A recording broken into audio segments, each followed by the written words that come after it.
আমার কলকাতা নিউজ, কথা হবে সামনাসামনি।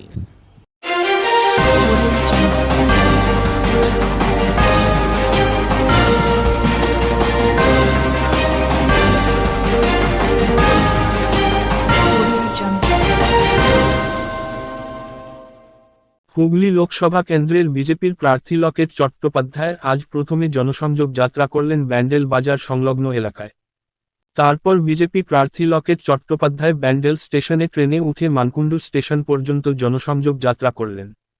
ট্রেনে উঠে মানুষের সঙ্গে কথা বললেন প্রার্থী লকেট চট্টোপাধ্যায় জানান, কেন্দ্রীয় সরকার যেভাবে ভারতীয় রেল সহ ব্যান্ডেল স্টেশনকে আধুনিকীকরণ ও বিভিন্ন পরিষেবা বিগত বছরগুলোতে দিয়েছে, এর পরবর্তী সময়ে আরও মানুষের জন্য রেলের পরিষেবায় আরও আধুনিকীকরণের পরিকল্পনা রয়েছে।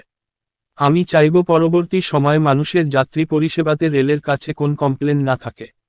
রেল হচ্ছে ভারতের সর্ববৃহৎ যাত্রী পরিষেবার অন্যতম দিক।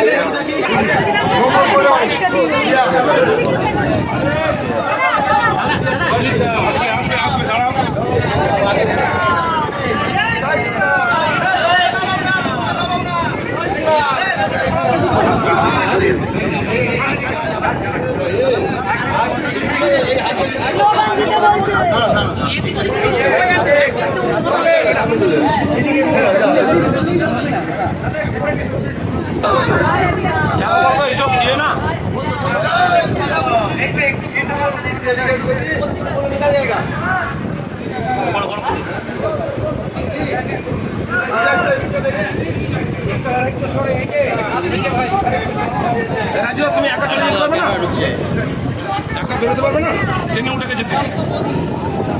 আমি ট্রেনে আছি, লোক আছে ওরা, চলে যাও, তুমি বেরিয়ে যাও, আমি ট্রেনে যাচ্ছি, আমি দিদিকে ছাড় করছি, তুমি বেরিয়ে যাও। হ্যাঁ প্রচুর লোক আছে। আপনি বসুন, বসে তুলুন না, বসে তুলুন না একটু। কি লোক, আপনারা কোথায় যাচ্ছেন?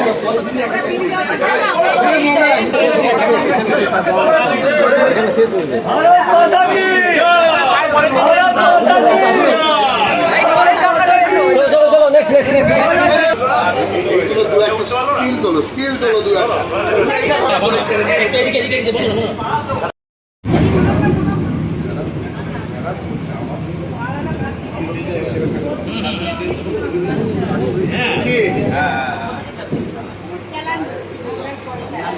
কিছু বলছো? এবং অনেকে ওই দিক থেকেও আসছে, কালনা থেকেও আসছে এবং মগরা থেকেও এসেছে। খুবই ভালো সাড়া রয়েছে, মানে ভালো লাগছে যে আমরাও চাই যে রেলের যে আধুনিকীকরণ করা হচ্ছে, এটা প্রচন্ড পরিমাণে রেল এবং রাস্তার কাজ চলছে দুটো, এবং মোদিজি স্বয়ং আমাদের যখন মিটিংও হয় সেখানে উনি বারবার বলেছেন এর পরের বার থেকে আমি চেষ্টা করব কেউ যেন কোনো এটা করতে হবে কমপ্লেন কোনো যেন না আসে, জিরো কমপ্লেন থাকবে। যে এরকম ভাবে উনি রোড ম্যাপ বানিয়েছেন রেলের, আমাদেরকে প্রেজেন্টেশনও দিয়েছিলেন একবার সব এমপিদেরকে, যে কি কি তৈরি হচ্ছে। যেমন অমৃত ভারত স্টেশন এখানে আমাদের বেঙ্গলের 32টা না 35টা তৈরি হচ্ছে, সেরকম পুরো ভারতবর্ষ জুড়ে হচ্ছে, আধুনিকীকরণ হচ্ছে রেলের। বন্দে ভারত থেকে শুরু করে মেট্রো রেল থেকে শুরু করে সবকিছু হচ্ছে। আমরা চাই আর কি কি চায় মানুষ, এখানকার মানুষ জন্য রেলটা একটা কানেক্টিভিটি বিশাল বড়, এবং রেলটা আমাদের কেন্দ্রীয় সরকারের মানে নেতৃত্বে রয়েছে, আওতায় রয়েছে। আমরা চাই ওদের রেলের আধুনিকীকরণ হোক, আগের থেকে অনেক ভালো হয়েছে, অনেক অনেক ভালো হয়েছে। এলাকাতে ব্যান্ডেল স্টেশন প্রায় 300 কোটি টাকার উপর খরচা হয়ে এটা আধুনিক স্টেশন হচ্ছে, এছাড়াও আরো অন্যান্য পরিকাঠামো উন্নত হচ্ছে। হাওড়ায় যে গঙ্গার নিচ দিয়ে যে রেল মেট্রো রেল চালু হলো, আপনি কি এরপরে জিতলে চাইবেন যে হুগলিতেও মেট্রো যাতে? নিশ্চয়ই, কারণ দেখুন এই যে গঙ্গা থেকে যেটা হচ্ছে এখান থেকে হুগলি ডিস্ট্রিক্ট কিন্তু বেশি কিছু নয়। আগামী নরেন্দ্র মোদীজি তো 2047 অব্দি সংকল্প নিয়েছেন, আর উনি বলছেন সংকল্প থেকে সিদ্ধি। সংকল্প করতে হবে যে আমাদেরকে যখন হাওড়া অব্দি আসতে পারে, ওয়াই নট হুগলি? তাহলে হুগলি অব্দি আজকে যদি মেট্রো আসে, তাহলে ভেবে দেখুন কলকাতা থেকে বা এই আমাদের ওই টালিগঞ্জ বা ওইদিকে দক্ষিণ কলকাতা, এদিকে এক্সট্রিম আপনার দমদম বলুন, শিয়ালদা বলুন, ওইখান থেকে এদিকে আপনার এয়ারপোর্ট বলুন, সব জায়গা থেকে যদি টানা আজকে হুগলির সাথে কানেক্ট করা হয়, তাহলে মেট্রো কত বড় হয়। আমি চাইবো যে আমাদের হুগলির মানুষরাও যেন মেট্রো পায়, এবং এই গঙ্গার নিচ দিয়ে যেরকম ভাবে ঐতিহাসিক ভাবে তৈরি করা হয়েছে, হুগলিতেও যেন তৈরি করা হয়, মানুষ যেন সুবিধা পায়। কারণ এখান থেকে বহু মানুষ, ব্যান্ডেল থেকে তো বহু মানুষ, মানে বর্ধমান থেকে বহু মানুষ আজকে কলকাতায় চাকরি করতে যায়। আমি যেমন ট্রেনের পরিষেবাটা যেন মানে একদম মানুষের কমফোর্ট একটা জার্নি হতে পারে, এটাই চাই। জনসংযোগ করলেন ট্রেনের মধ্যে, কতটা কি ভাড়া পেলেন? খুব ভালো সাড়া রয়েছে। অনেকে দেখেছে, বলছে আজকের দিনটা, মহিলা এসেছিলেন, বললেন আজকের দিনটা আমি সারা জীবন ভুলবো না, মনে থাকবে বলছে। ট্রেন তো ছেড়ে দিল, সেই সময় আপনাকে যখন তদন্ত নেবে, এটা কি করে সম্ভব?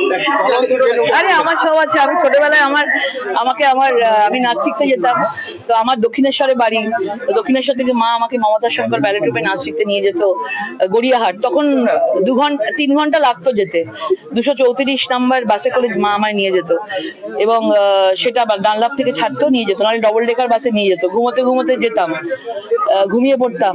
কখনো ট্রেন ধরতে হতো, 4:10 একটা লোকাল ছিল দক্ষিণেশ্বর থেকে, সেটা পৌঁছতো শিয়ালদার সাউথ থেকে আবার ট্রেন ধরে যেতাম বালিগঞ্জ। এখন আমার মনে আছে পুরো। আর মা আমাকে খিদে দিতে পেয়ে যেত, আর মানে মাঝে মাঝে স্কুলেও 4:10 ছুটি হতো, রিকোয়েস্ট করে 3:30 আমাকে ছেড়ে দিত যে আমি নাচ শিখতে যাচ্ছি।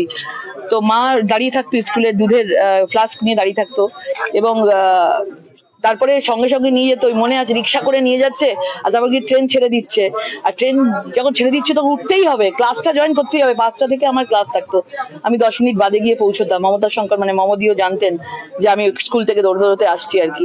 ওই স্কুল ড্রেস পরে দৌড়ে, মাও সে সময় ট্রেনিংটা দিয়ে দিয়েছিল ট্রেনে কি করে উঠতে হয়, ঠেলে উঠিয়ে দিত আমাকে, নিয়ে নিজে উঠতো।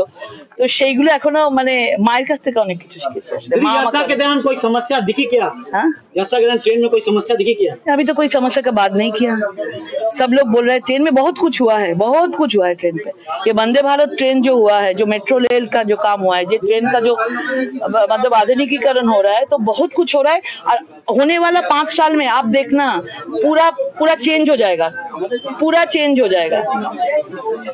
গরম পড়ছে, অনেকে এসি কোচের দাবি করছেন, মানে শিয়ালদায় পরীক্ষামূলকভাবে চালুও হয়েছে। আমাদের ব্যান্ডেল লাইনে কি হবে? দেখুন, এটা হতে বেশি দেরি নেই, এগুলো হতে বেশি দেরি নেই। যেভাবে আজকে ট্রেনের হচ্ছে, আগে তো ট্রেনের জায়গাগুলোকে আগে আধুনিকীকরণ করা হোক, যেটা ব্যান্ডেলে হয়েছে। এশিয়ার সর্ববৃহৎ ব্যান্ডেল জাংশন, এশিয়ার সর্ববৃহৎ টেকনোলজিক্যালি ওদের কি ওয়ার্ড আছে, ওইসবের জন্য হাইয়েস্ট 340 কোটি টাকা ব্যয় করা হয়েছে। পান্ডুয়া থেকে রিজার্ভেশন কাউন্টার আমি নিজে গিয়ে করে এসেছি, রিজার্ভেশন কাউন্টার, ওখান থেকে সব জায়গায় টিকিট কাটা যাবে, সেটা করা হয়েছে। বিভিন্ন জায়গায় বিভিন্ন কাজ হয়েছে এখানে, প্রায় 3000 কোটির বেশি কাজ এই হুগলি লোকসভা জুড়ে হয়েছে, আরো অনেক হবে। কারণ আমি যে প্রজেক্ট দিয়েছিলাম একটাও কিন্তু ওরা ছেড়ে দেয়নি। প্রত্যেকটা খুড়িগাজি স্টেশনের কথা সেদিন আমি বলছি, হল্টের কথা, একটাও ওরা ছেড়ে দেয়নি। প্রত্যেকটা বলেছে ম্যাডাম আপনার কোনো কিছু ফেলা হবে না, প্রত্যেকটা জিনিস করা হবে, কিন্তু একটু ওয়েট করতে হবে, কারণ আমাদের সময় লাগে করতে। আমার কলকাতা নিউজ, কথা হবে সামনাসামনি।